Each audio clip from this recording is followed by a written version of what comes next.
ಅವು ಚಲೋ ಮಾವಿನ ಹಣ್ಣು ಕೊಡ್ತೈತಲ್ಲ, ಚಲೋ ಹಣ್ಣು ಕೊಡು ಮಾವಿನ ಗಿಡಕ್ಕ ಕಲ್ಲೆಟ್ಟು ಬೀಳ್ತಾವ.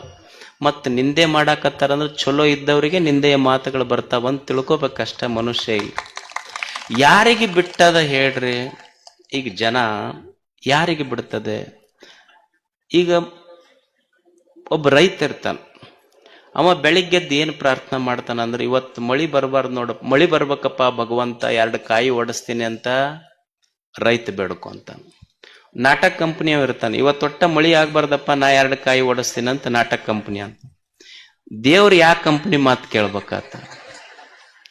ಅಲ್ಲ, ಒಬ್ಬರಿಗೆರೆ ಹೆಚ್ಚು ಕಡಿಮೆ ಆಗೋದಿಲ್ಲ, ಬರ್ಬೇಕು ಇಲ್ಲ ಬರ್ಲಾರ್ದಂಗೆ ಇರ್ಬೇಕಲ್ಲ. 2 ಕಾಯಿ ಅಂತೂ ತಪ್ಪದ ಪಕ್ಕ ಅವನಿಗೆ ಅಷ್ಟು. ಅಂದ್ರ ದೇವ್ರಿಗೆ ಎಲ್ಲರಿಗೂ ಒಪ್ಪಿಸಿ ಬದುಕಕ್ಕ ದೇವ್ರಿಗೆ ಆಗಿಲ್ಲ. ಈಗ ನೀವು ಅನ್ಬೋದು ಅಜ್ಜವ್ರು ಒಳ್ಳೆಯವ್ರು ಅದಾರ ಅಂತ ಕೆಲವು ಮಂದಿ ಅನ್ಬೋದು, ಅಜ್ಜವ್ರು ಒಳ್ಳೆಯವ್ರು ಅಲ್ಲ ಅಂತ ಕೆಲವು ಮಂದಿ ಅನ್ಬೋದು. ಸಮಾಧಾನ ಹೆಂಗಂದ್ರ, ದೇವರಿಗೆ ಎಲ್ಲರಿಗೂ ಒಪ್ಪಿಸಿ ಬದುಕಕ್ಕಾಗಿಲ್ಲ ಅಂದ್ರೆ ನಮ್ಮಂಥವ್ರಿಂದ ಏನು ಎಲ್ಲರಿಗೂ ಒಪ್ಪಿಸಿ ಬದುಕಲಿಕ್ಕೆ ಆಗ್ತೈತಿ ಅನ್ನೋ ಸತ್ಯ ತಿಳ್ಕೊಂಡು ಬದುಕುವುದಷ್ಟೇ. ಮನುಷ್ಯ ಈ ಸತ್ಯವನ್ನ ಅರ್ಥ ಮಾಡಿಕೊಂಡು ಬದುಕುವುದಷ್ಟೇ. ಮನಸ್ವಿ ಕಾರ್ಯಾರ್ಥಿ ನ ಗಣಯತಿ ಚ ದುಃಖಂ ನ ಚ ಸುಖಂ. ಒಮ್ಮೆ ಜೀವನ ಸುಖ ದುಃಖ ಸೋಲು ಗೆಲುವು ಮಾನ ಅಪಮಾನ ಈ ಜೀವನದಲ್ಲಿ ಬರುವುದೇ, ಇದನ್ನು ಸ್ವೀಕರಿಸುವುದನ್ನು ಕಲಿಬೇಕಷ್ಟೆ. ಒಬ್ಬ ಎರಿಕ್ ವಯನ್ ಮೆಹರ್ ಅಂತಿದ್ದ, ಎರಿಕ್ ವಯನ್ ಮೆಹರ್. ಅವ ಸಣ್ಣ ಹುಡುಗಿದ್ದಾಗ ರೆಟಿನೋಸಿಸ್ ಅಂತ ಬಂತು, ಕಣ್ಣು ಹೋದ ಹುಡುಗ ಬಹಳ ದುಃಖಿತನಾದ.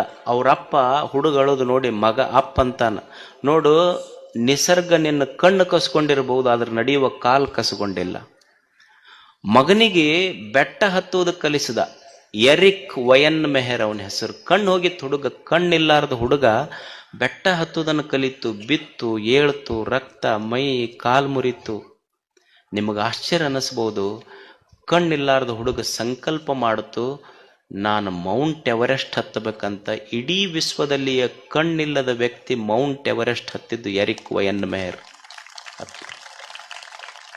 ಅವ ನೋ ಬ್ಯಾರಿಯರ್ಸ್ ಅಂತ ಒಂದು ಸಂಸ್ಥೆ ಕಟ್ಟಿದ. ಅಂದ್ರೆ ಜೀವನದಲ್ಲಿ ಪ್ರಯತ್ನ ಇದ್ರ ವಿಘ್ನಗಳೇ ಇಲ್ಲ ಅಂತ. ಅವನ ಹೆಸರ ಮೇಲೆ ಒಂದು ಸಿನಿಮಾ ಆಯಿತು, ಲೈಫ್ ಈಸ್ ಕ್ಲೈಂಬಿಂಗ್ ಅಂತ. ನಾನಲ್ಲ, life is climbing. What a beautiful quotation. ಜೀವನ ಹತ್ತಾ ಇದೆ. ಹೆಂಗೆ ಬದುಕುದು? ನಮಗೆ ಚಲೋ ಎಲ್ಲ ಕಾಲು ಕೊಟ್ಟನ, ಇಲ್ಲಿ ಗುಡ್ಡ ಹತ್ತಬೇಕಾದ್ರೆ ಅವ್ವ ನಮ್ಮ ಮಂಡಿ ನೋವು ಆಗ್ಯಾವ ಅಂತ. ಕಣ್ಣಿಲ್ಲಾರ್ದ ವ್ಯಕ್ತಿ ಮೌಂಟ್ ಎವರೆಸ್ಟ್ ಹತ್ತದ. ಬರೇ ಒಂದಲ್ಲ, ಜಗತ್ತಿನ 7 ಎತ್ತರದ ಪರ್ವತಗಳನ್ನು ಹತ್ತಿದ. ಕಣ್ಣಿಲ್ಲದ ವ್ಯಕ್ತಿ, ಏಕೈಕ ವ್ಯಕ್ತಿ ಜಗತ್ತಿನ ಪರ್ವತಗಳನ್ನು ಹತ್ತಿದ.